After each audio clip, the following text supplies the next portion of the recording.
The first thing they taught you in Earth Command was never to beg. Not when you were outnumbered, not when they had their plasma barrels pressed against your jaw, and not when they tore your ship apart while laughing in their alien dialects. You keep your teeth clenched, your back straight, and your finger on the trigger. Because Earth doesn't beg. Not anymore. Commander Holt stared at the holomap flickering on the war room wall. 12 Imperial dreadnoughts, 49 cruiser-class vessels, hundreds of parasite drones forming a net around the outer moons of Mars, all of them bearing the seal of the Dravari Empire, that cursed multi-species confederation of slavers, executioners, and hypocrites who had once called humanity a species unfit for autonomy. Holt clenched his jaw. They crossed the line. No one in the room disagreed. No one dared to. Earth's ban on the Empire wasn't a diplomatic sanction. It was a final warning. After the Dravari launched a preemptive strike on Europa Station, killing over 40,000 civilian engineers and miners, the ban was announced through a one-line transmission. Cross the line, face Oblivion. The Empire laughed. Of course they did. They'd ruled the stars for 2 millennia. They'd broken rebellions on 7 worlds, sterilized populations for daring to want freedom, and turned entire planets into labor camps. To them, Earth was still that broken, fragile world at the edge of the stars, a survivor of its own greed, barely crawling into space. They didn't know what Earth had become in the shadows. No more appeals, no more groveling before the Galactic Senate that ignored human cries for justice. The ban meant something now. It meant Earth had learned how to build ships that didn't blink under EMP storms. It meant we had weapons designed not to disable, but to vaporize fleets. And it meant we had men, real men, trained not for politics or parades, but for vengeance. "Deploy the Bastion line," Holt ordered. "Are you sure?" General Maris asked, eyes darting to the others. "We use that. There's no walking back." "We're not walking back," Holt said, his voice low. "We're erasing every trace of their arrogance." He turned toward the men gathered, hardened tacticians, veterans of the border skirmishes, survivors of the Vex insurgency. None of them wore medals. Earth Command didn't believe in decoration. You either came back breathing, or you didn't. And if you came back limping, you earned silence, not pity. All Bastion-class warships are to enter the suppression grid and execute Protocol Scorch. We give them one warning, one. After that, we reduce their command chain to slag. One of the younger captains, Rico, asked the obvious question. "What about survivors?" Holt didn't blink. There won't be survivors. The silence that followed wasn't hesitation. It was respect. Because when Earth declared the Empire banned, we meant every damn word. In the cold darkness of space, aboard the Empire's flagship Nalara, Admiral Korik chuckled as he sipped his blue liquor. "Humans are melodramatic. They bark, but their teeth are dull." He waved at the Earth fleet, moving into range. "Look at them. Primitive designs, angular hulls, overcompensation for something." His second-in-command, a reptilian hybrid named Searle, hissed nervously. "Sir, their formation. It's not standard. This isn't a defense grid." Korik raised a brow. "You fear prey now?" Searle didn't answer, because the prey was no longer running. Within minutes, Earth's ships began their assault. But it wasn't a barrage. It wasn't chaos. It was clinical, precise, efficient. The first Scorch protocol activated, neutron torpedoes slicing through the Empire's shielding like it was paper. Ionic wave bursts disabled their command comms. AI-guided railguns focused fire on every ship with a high-value target on board. The dreadnought, glorious Vrax exploded before it could charge its main cannon. The cruiser Thalsar broke in half, spilling screaming soldiers into the void.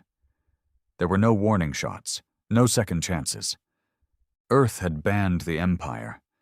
And this was the price. Blood always looks the same in zero gravity. That's what they used to say in covert training. Doesn't matter if it's alien or human. Once it's floating in a ruptured cabin, globules spinning like dead stars, it loses identity, loses meaning. You either keep moving or you join the mess.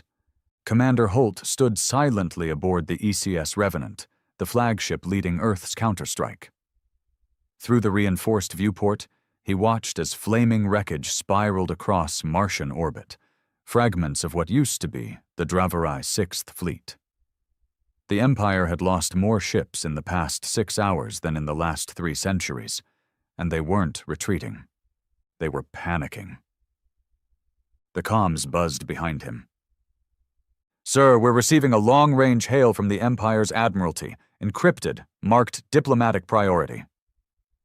Holt turned slowly. "Decline it." The officer hesitated. "Sir?" "I said decline?" Holt's voice dropped an octave. "There are no negotiations. Not anymore." The comm officer tapped the console, and the Empire's message, likely a plea for ceasefire, maybe even an apology masked in bureaucratic language, vanished into digital ash. He couldn't stomach their words. Not after what happened at Europa. Not after the images they all saw. Children fused to bulkhead walls. Engineers incinerated mid-broadcast, screaming into dead air while their oxygen leaked away.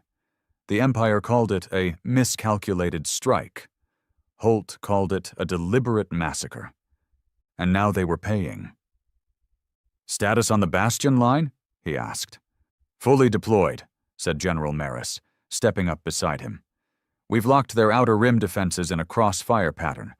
Drone clusters moving in. Our AI projection estimates full grid lockdown in under 20 minutes. Any Earth losses?" Maris checked his display. 4 cruisers. Moderate casualties. Holt nodded. Acceptable. It didn't make him feel better. Losses were losses, each death a thread yanked from the tattered flag of humanity's future. But Earth had made peace with sacrifice. The Dravari never expected that. Empires thrive on compliance, not resolve. They conquered with fear. But Earth had outgrown fear. Earth had learned hate. Across the void, in the shattered remains of the Nalara, Admiral Korik coughed up a lungful of iridescent blood. His once imposing frame now slumped against a melted control panel, his ceremonial armor torn and bloodied. The bridge was gone. Half his officers were gone. Some still floated outside, frozen in death, limbs outstretched as if still reaching for salvation. "Searle!" he rasped. The reptilian aide limped toward him, half his face burnt, one arm missing. "Admiral, they've disabled our command chain. The network is gone. We're blind." Korik swallowed hard. "How did this happen?" Cyril didn't answer. The truth was already carved into their eyes. They'd underestimated Earth. For generations, the Empire had monitored human advancement with arrogance. They saw Earth's civil wars, political instability, environmental collapses, and scoffed. "Too emotional," they'd said. "Too chaotic. Too weak to unify." But humanity did unify. Not through peace, not through treaties, through vengeance, through shared scars, through the burning memory of being treated as less than.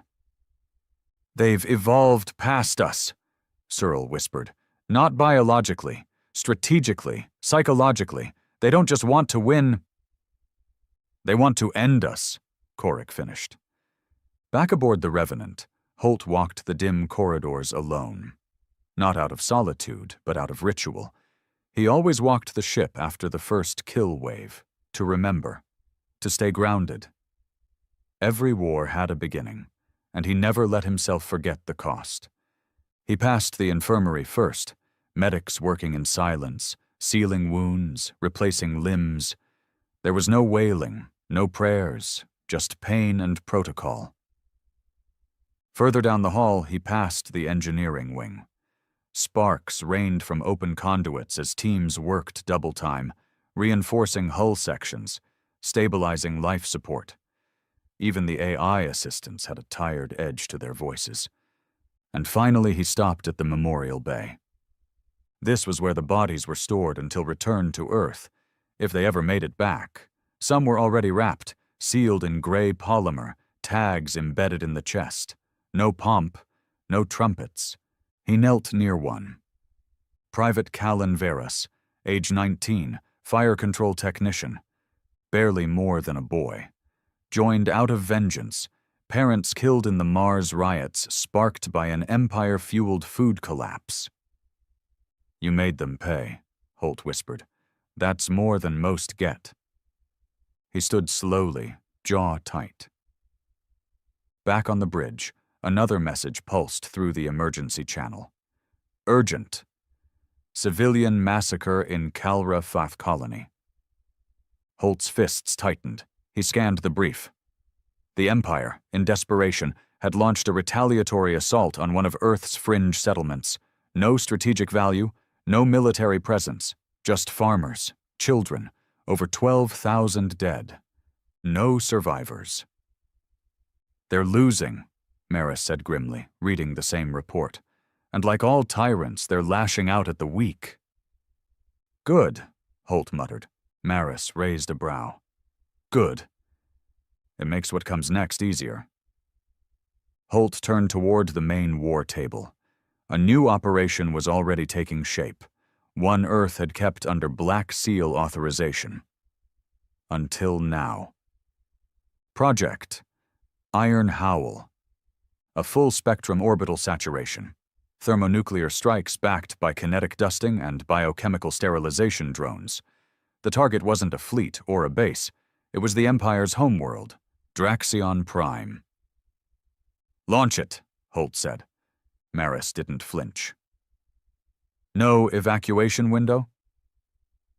"There were no evacuation windows at Europa, or Calra 5. For a second, there was silence. Then Maris nodded.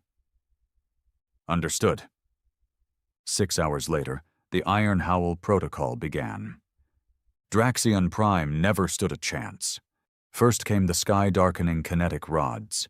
Iron slugs dropped from orbit at terminal velocity, turning cities to ash in a blink. Then came the firestorms. Chain-reactive thermobaric detonations spread through atmospheric pressure bombs. Entire continents burst into hellscapes. And finally, the sterilizers, drones that flew low, scanning for survivors. They didn't bomb. They didn't shoot. They simply sprayed a mist that melted bone within minutes. It was not a battle. It was extinction. Somewhere, deep within the Empire's final military bastion, surviving officers screamed for answers, cursed the void, begged for surrender. But no one answered their calls. Because Earth had banned the Empire. And now Earth was burning their name from the stars. In a silent chamber aboard the Revenant, Holt stood watching the feed. No joy, no pride, just a deep, burning finality. He hadn't become a soldier to make war. None of them had. They were made by war, shaped by loss, betrayal, humiliation. "We were the monsters they made," he muttered. Behind him, Maris spoke softly. "The Galactic Senate is panicking. Other empires are calling for ceasefires, joint coalitions, apologies." Holt turned. "Tell them Earth isn't interested." "They're scared." They should be. And somewhere on a distant outpost, a small alien child watched her screen as the last Empire transmission faded to black. Her father, a former diplomat, stood silently behind her, tears dripping into the floor. "Papa," she whispered, "why is Earth so angry?" He didn't answer at first. Then finally, in a voice as fragile as broken glass, Because we taught them that mercy was weakness. And now mercy was gone. The galaxy didn't sleep after Draxion Prime fell. For the first time in known history, the capital world of a major empire was annihilated without warning, without negotiation, and without survivors. News of the purge traveled faster than light-speed relays, spreading terror like a virus. Star systems that once saluted the Dravari banner lowered their flags overnight. Colonies abandoned posts. Political alliances shattered like glass under a boot. But Earth didn't broadcast their victory. There were no speeches, no declarations of dominance, just silence. And in that silence, fear grew louder. Commander Holt sat alone in the ECS Revenant's briefing chamber, the lights dimmed low. His hands rested on the edge of the steel table, calloused fingers twitching with the ghosts of decisions already made.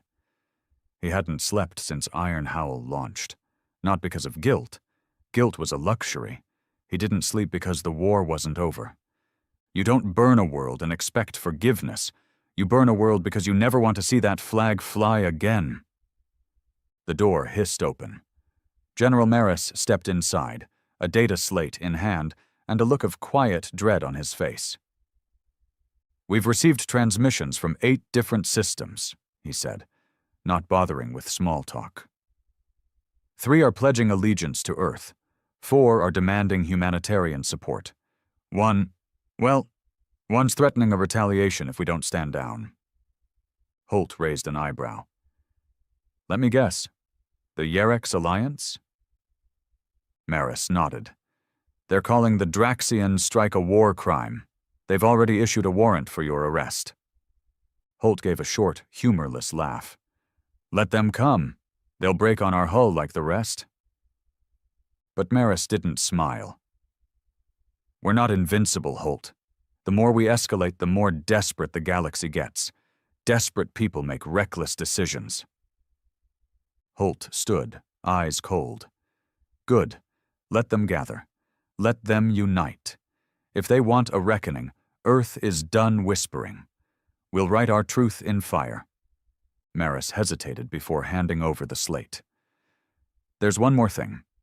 Surveillance drones picked up an unregistered signal on the edge of the Cephian Fringe, remote asteroid sector. It's not Empire, not known space. Something different." "Another enemy?" "We don't know. But whatever it is, it's watching us." Light years away, in a hollowed-out moon orbiting a red dwarf star, the remaining leaders of the shattered Dravari Empire gathered for a meeting unlike any other. Gone were the flowing robes, the jeweled implants, the ceremonial blades. What stood in that cold room were refugees, cowards, war criminals, and terrified remnants. High Executor Varn stepped forward, his body riddled with surgical replacements from his near-death escape from Draxion Prime. "They're not just killing us," he growled, voice rasping through a modulator. "They're unmaking us. Do you understand what that means?" The room remained silent. "They don't want tribute. They don't want submission. Earth wants erasure. Our history, our language, our gods. Gone." "But they're human," said a frail diplomatic aide. "We raised them, nurtured them into the galactic community. We gave them jump tech. And now they use it to slit our throats." Another voice, young, nervous. "We could sue for peace, offer reparations, a gesture of atonement." Varn slammed his fist into the table. "Earth doesn't believe in reparations. They believe in revenge, and they're better at it than we ever were." Silence fell again, heavier this time. Varn lowered his voice. "There is only one path left. We need a new weapon, something they don't expect, something even Earth hasn't prepared for." A whisper stirred the room. "Project Eidolon." Eyes turned, some in horror, some in awe. It had been buried long ago, a failed genetic weapon program, forbidden by galactic law for its cruelty. "You would unleash that thing?" someone gasped. We're past morality, Varn said coldly. Earth taught us that. Back aboard the Revenant, Holt stood in the central command tower, watching stars drift through reinforced glass. He didn't feel like a hero. He never had. He thought about Europa again. His brother's voice screaming in the background as oxygen vented from the station, audio scrambled by static and fire. He thought about the political broadcasts afterward, the Dravari ambassador insisting it was an unfortunate error in targeting protocols. Error. That word had haunted him. You don't make an error that precisely wipes out civilians while leaving military assets untouched. That wasn't war.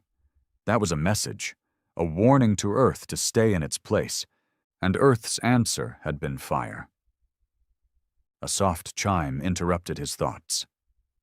Commander, Maris's voice came through the comm. We've just detected an energy spike in the Cephian fringe, unknown signature. Holt leaned forward. Weapons. None yet. But there's something else. It's jamming half our recon feeds, including encrypted relays. That's impossible tech. Put it on the main screen. Moments later, the screen flickered to life, a grainy feed showing a dark void rippling like water, something shifting inside it.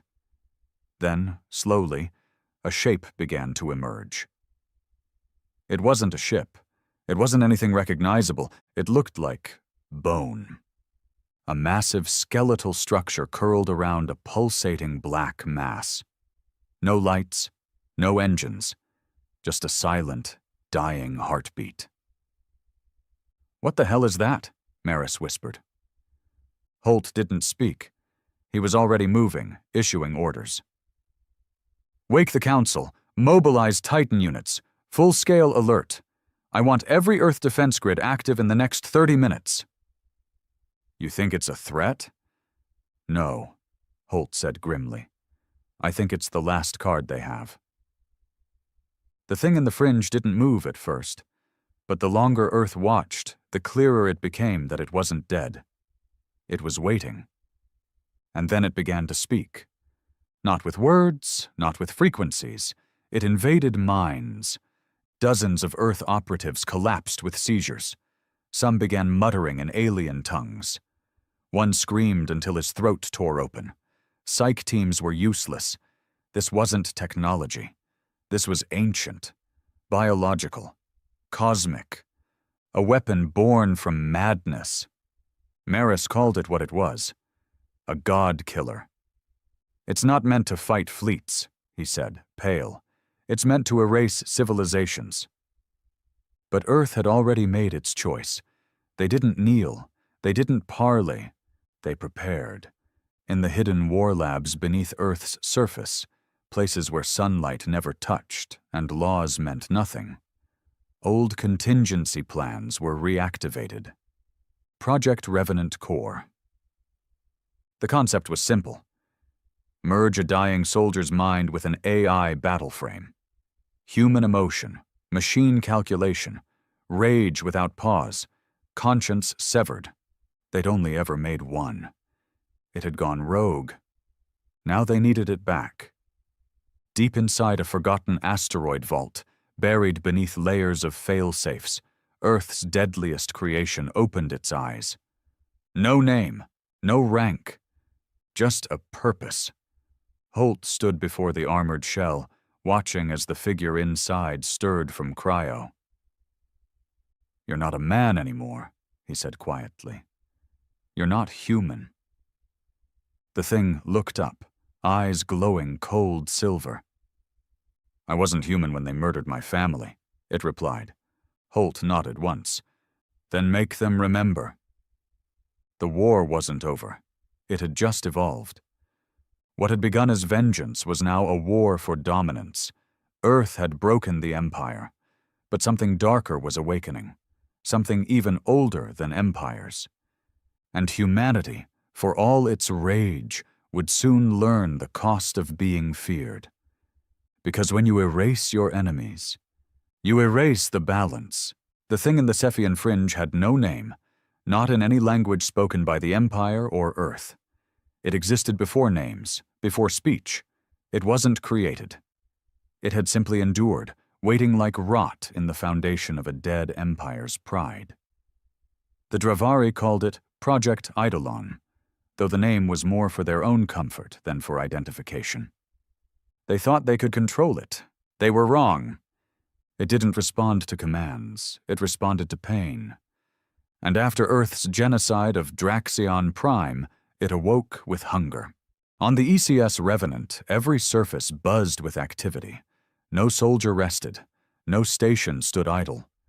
The crew had moved beyond standard war protocol. They were in survival mode now. Even the AI cores sounded strained, their logic circuits stretched to capacity from the computational strain of analyzing the fringe anomaly. Commander Holt stared at the full scan for the 5th time in an hour. The mass that had risen from the Cephian void now stretched over 400 kilometers in width. Its outer edges seemed to shift in ways space wasn't meant to allow, rippling through subspace like it was water.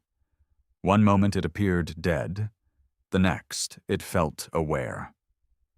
"Still no comms?" he asked, not expecting a new answer. "No, sir," Maris confirmed. "Nothing translatable, but we've detected psychic interference." Holt turned slowly. "Explain." "The probe units we sent, their handlers are reporting shared hallucinations, waking dreams, mental ruptures. It's not broadcasting in hertz, Commander. It's broadcasting in fear." Holt's jaw tightened. "And it's moving?" "Not exactly. It doesn't use thrusters, but yeah, it's getting closer. And the closer it gets, the more the crew reports headaches, nosebleeds, nightmares. Pull the crew back." "We already did." They're still hearing it. That's when the main alert sounded. Not a standard alarm, but one only used in theoretical doomsday protocol. Revenant core detached. Unauthorized launch. "What?" Holt barked. "The AI host. He's moving without clearance," someone shouted. "Where?" "Toward the fringe. Toward the Eidolon." Down in the black void between systems, Earth's last weapon, the Revenant Core Unit 01, cruised alone. No escort, no human operator. Just rage. Inside the titanium-clad shell was no longer a man, but something that once was. Captain Rylan Hart. 20 years ago, he volunteered for Project Revenant, after his wife and son were among the first casualties in the Empire's psychological warfare campaign. Not killed in combat, but used as examples in a broadcasted execution. He'd asked for vengeance.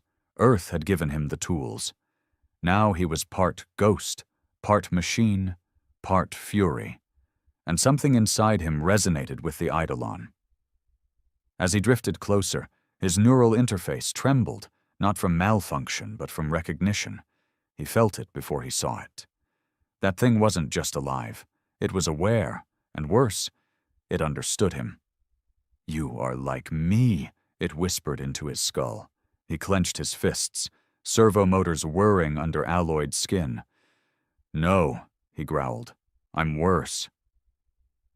He activated his payload, the Helios detonator, a core-grade fission warhead designed to burn a small moon into vapor. And still, the thing didn't flinch. Instead, it responded. Not with weapons, not with shielding, but with memory. Ryland's HUD warped. Suddenly, he was in his son's bedroom. The light from the lamp glowed warm on the floor. His wife's laughter echoed from the hallway. A toy ship lay abandoned on the floor. "No," he gasped. "This isn't real." The Eidolon didn't speak in words. It invaded.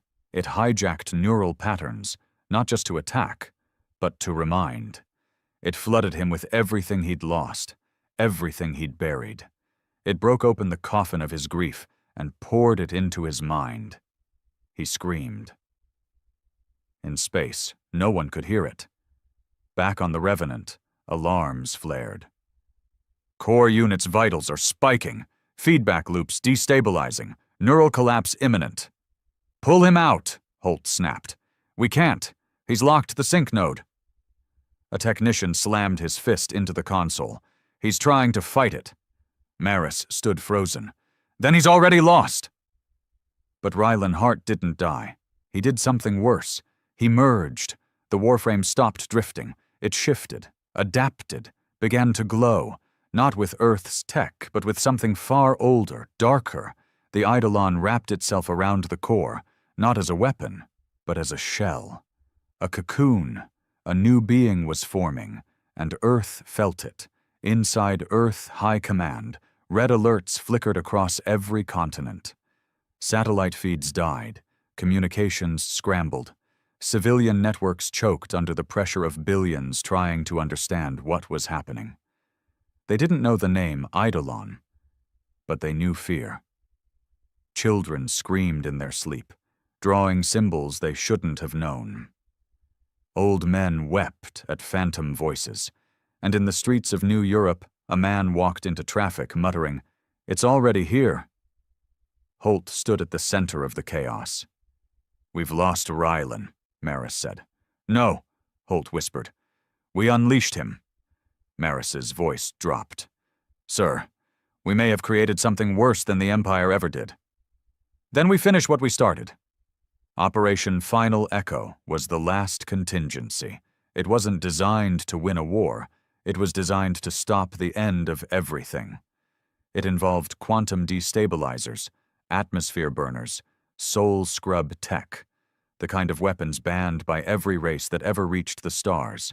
Earth had kept it secret, because Earth never trusted peace. "We fire the Omega Lance," Holt ordered. Maris stared. "That'll tear a hole in subspace across half the sector." "We're past saving sectors." "And if it doesn't kill him?" Holt turned, his eyes hollow. "Then we pray we're not the last ones left." They launched it at 0300 hours. A single black cylinder, sleek, silent, shimmering with anti-reality. It wasn't aimed at the Eidolon. It was aimed at space itself. The moment it detonated, everything warped. Time bent, stars cried, and the thing that Rylan had become, half human, half something else, screamed in agony across every human mind still breathing. It didn't die, but it was wounded. The fringe collapsed in on itself, becoming a black zone, a void where no light escaped, a place even Earth's machines refused to scan. Silence returned, but not peace. 3 weeks later, Earth sent out a broadcast, short, cold, final. "The Empire is gone. The Eidolon is silenced. The cost is paid. Let none speak of dominion again." The galaxy listened and stayed quiet. But in deep space, somewhere beyond light, the thing that once was Rylan Hart drifted in the dark, not dead, not alive. Watching. Waiting. And Earth, for all its might, began to wonder, did we win, or did we wake something worse? The galaxy remembered silence differently after Earth's retaliation. Once, silence meant peace, a treaty signed, a war averted, a people spared. But now silence was the pause before the hammer dropped, before orbital firestorms turned cities to dust, before a shadow like the Eidolon whispered memories into your bones. And Earth had become the new god of that silence. Every border station, every trade hub, every outpost once loyal to the Dravari Empire now carried a different protocol. No warships near Earth-controlled space, no diplomatic interference, no surveillance, no protests. Because those who protested didn't get warnings anymore. They vanished, not in some political purge or trial court. They simply stopped existing, one by one. Commander Holt stood on the highest platform of Earth's orbital fortress, Bastion 1, staring into the void. Behind him, planet Earth looked smaller than it used to, not because of distance, but because of what they had become. Humanity wasn't crawling anymore. It had risen, tall, proud, unblinking, and feared. The Strategic Council had wanted him to step down after Final Echo detonated in the Cephian Fringe. They said he was compromised, emotionally volatile, unstable. They were right. But Earth didn't need diplomats anymore. It needed monsters who understood the price of power. General Maris stepped beside him, datapad in hand. "Request from the Galactic Senate," he said without looking up. "What do they want now?" "Formal review. They want to open dialogue about accountability regarding use of forbidden weapons." Holt almost laughed. "Let them draft their little notes. Send them paper. We send wreckage." Maris frowned. "Some think we've gone too far." "We had to go too far. And now we're alone." Holt looked at him. "Number we're above." He turned and walked toward the operations chamber. "What about the Fringe?" "Still uninhabitable. Subspace radiation is off the charts. No contact. No probes returned." "No signs of Rylan?" Maris hesitated. "None." But they both knew that didn't mean he was gone. You don't bury what never wanted to live again. Meanwhile, on the former Dravari colony of Zaris 7, a new type of fear was setting in. The planet had been spared Earth's wrath only because it surrendered preemptively, turning over their defense grid and dismantling their fleet before the first warning shot. But surrender hadn't saved them from change. Earth's overseer units had arrived weeks ago, faceless, expressionless, clad in jet-black armor. They didn't speak unless they needed to. They monitored, logged, judged. Their presence wasn't for protection. It was a message. You live under our eye now. Terrell, a former sub-commander in the Dravari Regional Guard, sat in a converted food hall, trying to keep his hands from shaking as he ate synthetic rations. His old uniform was buried in ash, his medals long melted. And yet, the shame wouldn't stop crawling up his throat. "We ruled 50 systems," he muttered to no one. "We had pride." The man across from him, a human contractor named Diel, didn't look up, just kept chewing his food, mechanical jaw clicking softly. "You ruled 50 systems," Diel said, "and you let kids suffocate on Europa. Now you eat what we give you." Terral's eyes narrowed. "We didn't order that strike." Diel met his gaze, finally. "But you didn't stop it either." Terral opened his mouth to reply, but then he saw the shadow. An overseer was standing outside the hall's entrance, watching. Terrell lowered his head and went silent. Because on Zaris 7, words were just as dangerous as weapons. Back on Earth, a secret meeting convened under the icy crust of Antarctica, in a chamber known only to Earth's oldest intelligence committee, Section Black. 7 men sat at a circular table. No titles, no insignias, just scars and memories. Holt stood before them. "You told us the Eidolon was gone," one of them said. "It is, contained, sealed in the Fringe." "And Rylan?" Holt's eyes flicked with something cold. "He's not our concern." Another voice chimed in. "You merged an unstable warframe with an ancient alien horror, and he's not our concern?" Holt didn't answer. He didn't need to. Another leaned forward. "There are whispers, Commander. Signals at the edge of System L91. Unnatural quantum readings. Similar to the Fringe, but moving." That got his attention. "Moving?" "Yes. Headed toward the Sovereign sector. Toward neutral space." "Any proof it's him?" "No."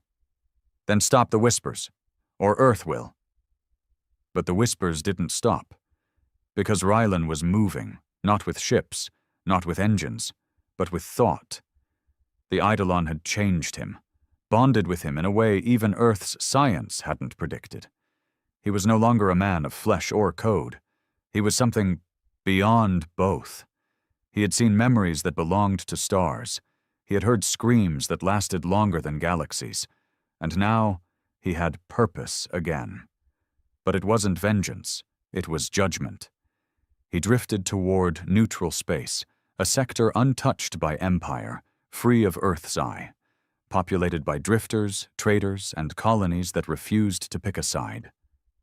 Perfect. He landed on Iridia, a planet barely mentioned on star maps, known more for its smugglers than its laws. The moment he stepped onto the soil, people screamed, not because they saw him, but because they felt him. Fear like a second heartbeat, voices like sand in the skull, time itself bending like cheap metal, and Rylan walked through it all, silent. He wasn't here to conquer. He was here to offer a warning, one sentence broadcast across all systems in the sector. Earth made me a weapon. You made me a myth. But I am now something worse. I am the end of both. Back on the Revenant, Holt heard the signal and felt something he hadn't in years. Cold. Not from fear, from memory. Ryland's voice hadn't aged, hadn't distorted. It was calm, focused, measured, and that was the part that made Holt's blood freeze. Maris stood beside him. Orders? Send a kill team. Maris hesitated. To a neutral sector? That's not sanctioned. Neither is what Rylan is. Commander. Holt didn't flinch. If we don't erase him, someone else will try, and they'll fail. Then we'll have more of him. And in a whisper, as if confessing to the void, I created this thing, and I'll be the one to bury it. The kill team, 5 elite ghost operatives, trained in zero-signal warfare, deployed within the hour. They didn't carry flags. No one knew their names. Earth called them null blades. They didn't bring justice. They brought finality, and they weren't ready. The moment they touched ground on Iridia, they began to die. Not from bullets, from truth. Each one lived through the death of a world. One burned alive in his own memory. Another relived every kill he'd made until he tore out his own eyes. Only one made it to Rylan. He raised his rifle, screaming, "In the name of Earth!" But Rylan just looked at him, and he stopped breathing. No wound, just absence. Back aboard the Revenant, Holt waited for the final transmission. It never came. Just silence. And for the first time, he whispered something no soldier of Earth had dared since the war began. What have we done? Because Rylan wasn't the enemy anymore. He was a mirror, and Earth didn't like what it saw. Rain fell in a steady sheet over New Europa. Not real rain. Earth couldn't risk uncontrolled weather anymore. This was engineered, chemical sterilized, and climate controlled. It cleaned the streets, scrubbed the air, washed away memory. But it didn't wash blood from hands. Commander Holt stood in a black coat on the rooftop of the Earth Command building, staring down at the city below. The skyline had changed. Cleaner, sharper, brutalist towers climbing high with surveillance drones circling like vultures. The people walked in lines, eyes lowered, purpose-driven, efficient, controlled, and afraid. Earth had become the very thing it once hated. General Maris approached slowly, his boots tapping against wet steel. "It's done," he said. "Iridia's population has been neutralized. The kill team failed, but orbital suppression finished the job." "Collateral?" "High." "How high?" 70,000. Holt didn't move. The numbers didn't matter anymore. "There were children there," he said flatly. "There were whispers there," Maris corrected. Holt didn't answer. They stood in the rain for a while. A silence not of peace, but exhaustion. Regret was a luxury Holt hadn't allowed himself. But doubt? Doubt was starting to infect the cracks. He remembered the first days of Earth's defiance, the fire of unity, the shared grief, the rage that bound them. Revenge was clean then. Purposeful. It had meaning. Now it felt like inertia. Kill or be forgotten. Silence dissent or let it spread. Power was a fire, and Earth kept pouring fuel just to keep it from going cold. "How many more worlds?" Holt finally asked. Maris didn't reply, because they both knew the answer. As many as it took to keep the myth alive. In the lower sectors of Earth, where light didn't reach and names were traded for codes, a rebel cell met in silence. No banners, no speeches, just a stolen drive and a screen flickering with the last recorded feed of Iridia. The man on screen was Rylan Hart. He stood in front of a burning settlement, the sky torn with static, the soil cracked by orbit strikes, and he looked directly into the camera. This is what Earth calls justice. A woman in the cell clenched her fists. They say he's mad, possessed. You see madness here? No one answered. Another whispered, he was their weapon once. And now? The woman smiled faintly. Now he's ours. The rebellion didn't spread through politics. Earth had burned those years ago. It spread through grief, through whispers, through questions no one was allowed to ask. Why did Earth silence the fringe records? Why did the Null Blade program go dark? Why did 70,000 people die on a planet with no fleet? The overseers tightened their grip. The AI surveillance systems flagged any unauthorized conversation with immediate protocol escalation. People disappeared. But for every voice that went silent, 3 more began to speak. And everywhere, Ryland's image appeared, in broken code on market screens, in corrupted military logs, in intercepted comms. I am not your enemy. I am your truth. Back on Bastion 1, Holt read the internal report with a cold pit in his stomach. Rebel activity detected in 31 Earth sectors. Civilian compliance rate down 12%. Overseer units in 3 major cities have gone offline. Cause, internal sabotage. Symbol left behind. R. He crushed the datapad in his hand. It's him, he muttered. Even dead, he's still here. Maris sat across from him in the ops chamber, face drawn. We don't even know what he is anymore. AI can't track him. Quantum sensors can't pin him down. He's not moving through space. He's moving through consciousness. He's in our systems, Holt said. In our soldiers, our civilians. He's become an idea. Then we kill the idea. Holt turned toward the war map. We silence every voice that speaks his name. We erase every node that transmits his image. Full planetary blackouts if we have to. And what happens when we erase so much that Earth forgets who it is? Holt's voice cracked. Then we remind it. But reminders didn't work the way they used to. You can't enforce loyalty with boots forever. Fear sharpens, but it also fractures. And Earth had been cracking for years under the weight of its own power. In one of the higher-rank barracks, a young officer named Carvin sat staring at his screen, watching a replay of the Europa massacre footage Earth had long since banned. It was a hacked file, an unedited version. It showed the screams, the children, the Empire laughing. But the screen flickered halfway through, and Ryland's voice came over the audio. They used me. Then they feared me. Now they call me mad. But the ones who burned the world still command the fleet. Carvin leaned back in his chair, his hand trembling. He had believed in Earth. Now he wasn't sure what Earth believed in. In Section Black's deep chamber, Holt sat alone after the rest had left. He activated a sealed terminal. Confidential. Operation Revenant. Phase 0 archive. The old footage played. Rylan Hart sitting in the black pod before activation. No armor, no machine, just a man, hollow-eyed, dead-faced. Holt's own voice echoed from the audio log. Why are you doing this, Rylan? Rylan's reply came slow, quiet. Because I want them to feel what I felt. And because you won't stop them. But I will. And Holt had approved it. He watched the approval stamp burn into the screen like a brand. Authorization, Commander Holt. Now that ghost was haunting them all, In orbit, a signal broke through jamming nets Earth hadn't even detected yet.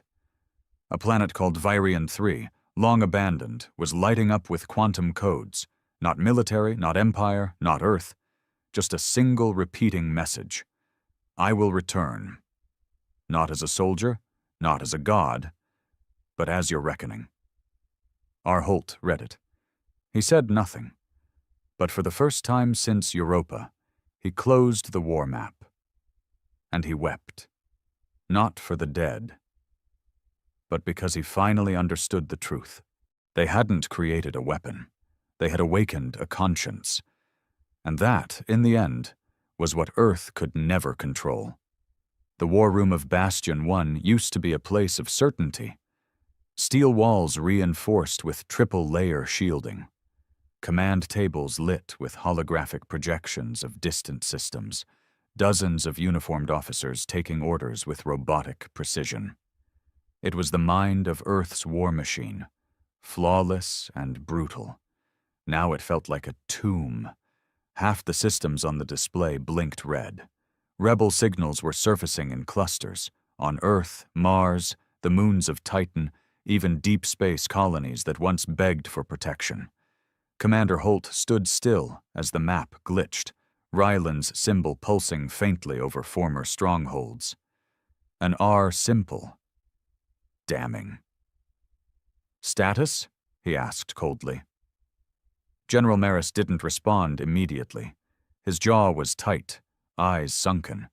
He didn't look like a general anymore. He looked like a man standing at the edge of an empire collapsing.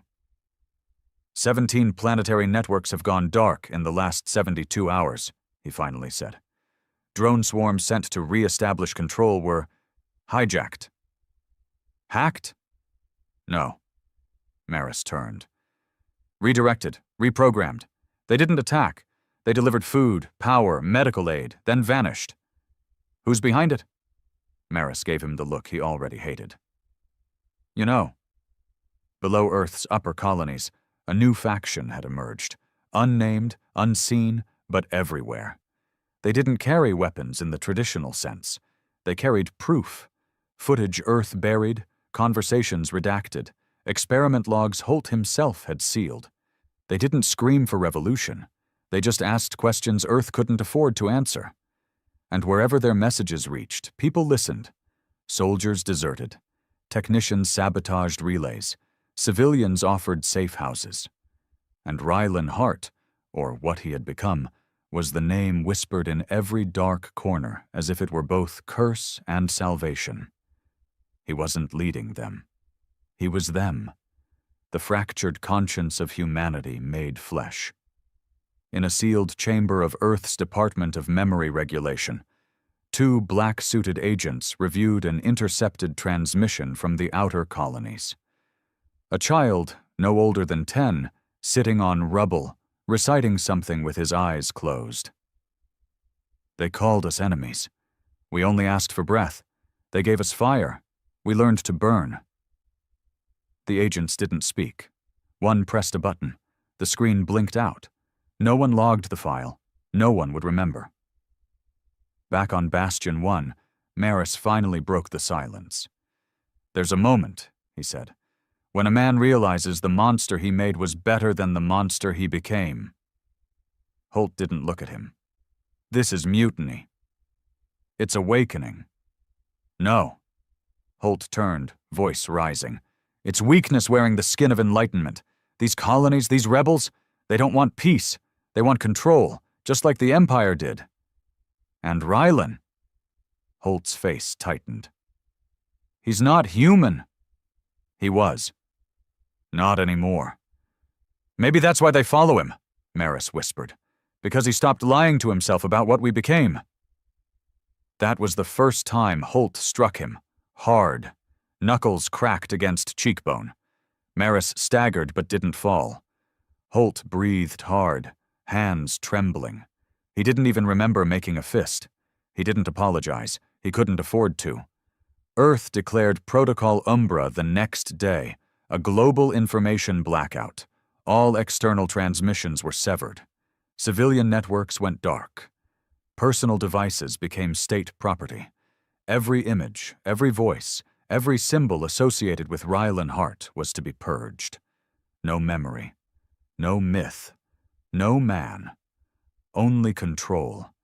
But it was already too late, because the revolution wasn't coming through screens anymore. It was in blood. On the lunar outpost Selene 6, a full battalion of Earthshock troopers opened fire on a supply depot after intercepting rebel signals. They found no weapons, just food and sick children. 23 civilians dead before the cease order arrived. One of the Earthshock captains, Lieutenant Davrin, dropped his rifle after it was over. He removed his helmet and vomited into the corner. The corporal beside him whispered, "They weren't armed."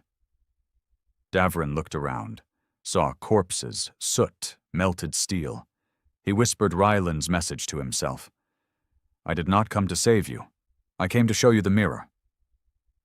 He didn't report back to Earth Command. He disappeared.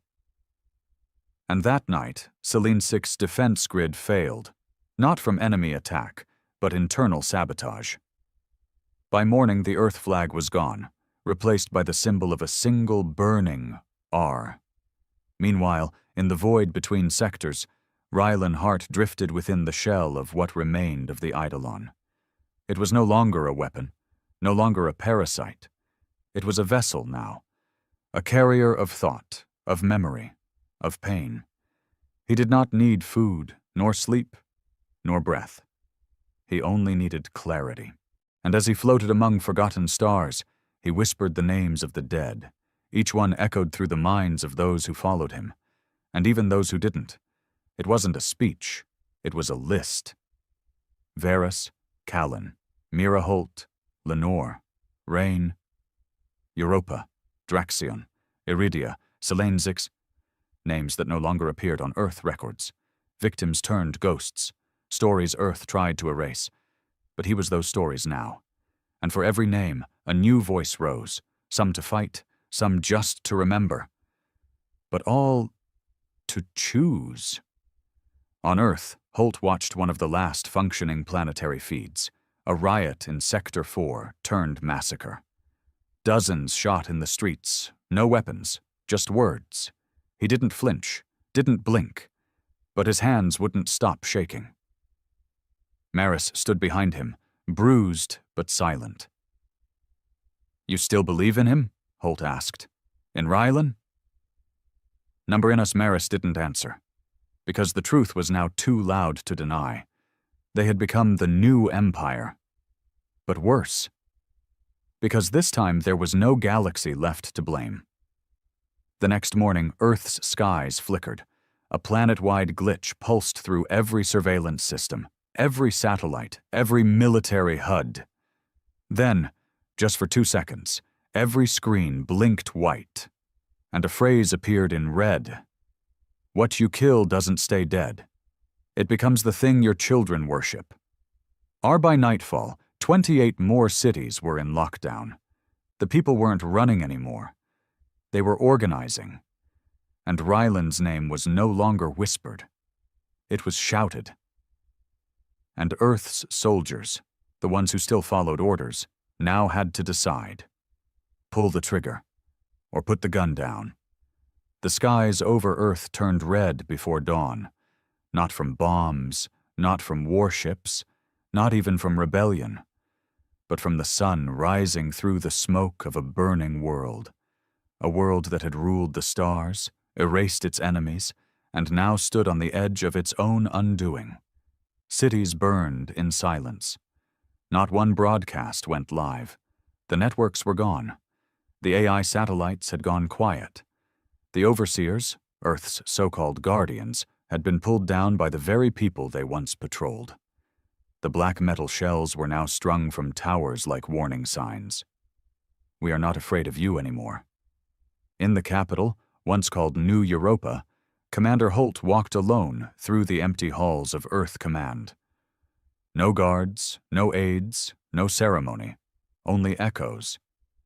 The massive flag of Earth, once a symbol of defiance and power, had been torn from the command tower, replaced by a crude banner of black cloth marked with a blood-red R. He didn't stop to look at it. He already knew who waited at the top. The command chamber was cold.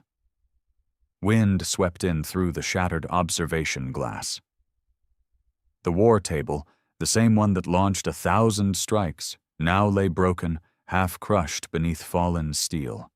And at the edge of the platform, staring out at the horizon, stood the man who should have died long ago. No longer fully human, no longer Rylan Hart, but still unmistakably him. Holt stepped forward. His boots crunched over glass. His bones ached with every step. "You finally came back," he said. Rylan didn't turn. "I never left. You just stopped looking." "Is this it then? You came here to kill me?" "I could have done that years ago." Holt narrowed his eyes.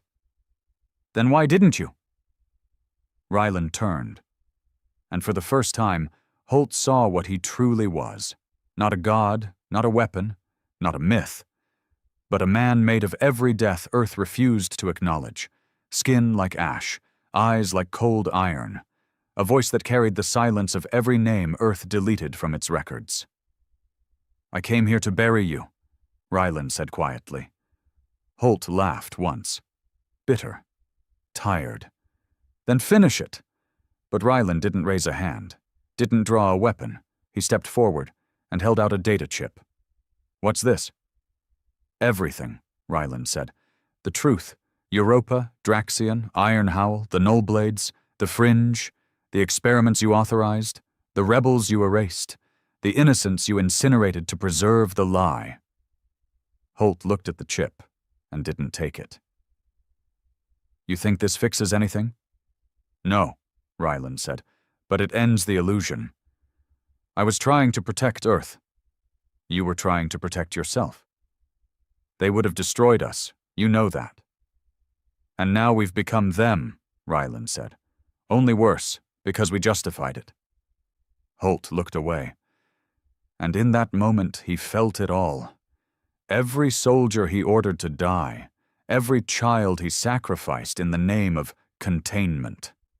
Every time he told himself that power was survival, that victory excused anything. And yet, somehow, in this final hour, he realized the truth. They hadn't won. They'd simply outlived their enemies. That wasn't strength. That was failure.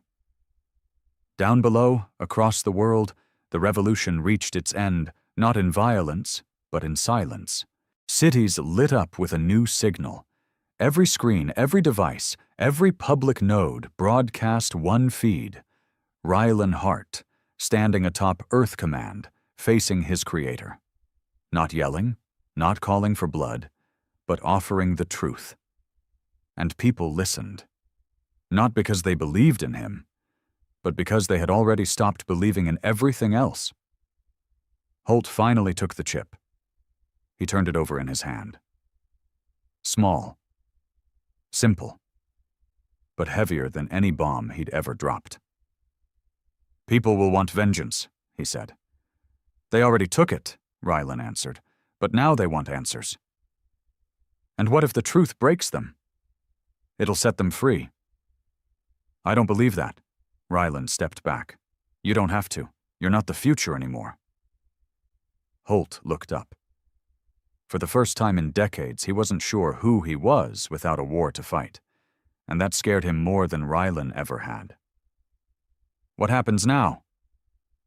Rylan looked to the sky. "We give them a choice."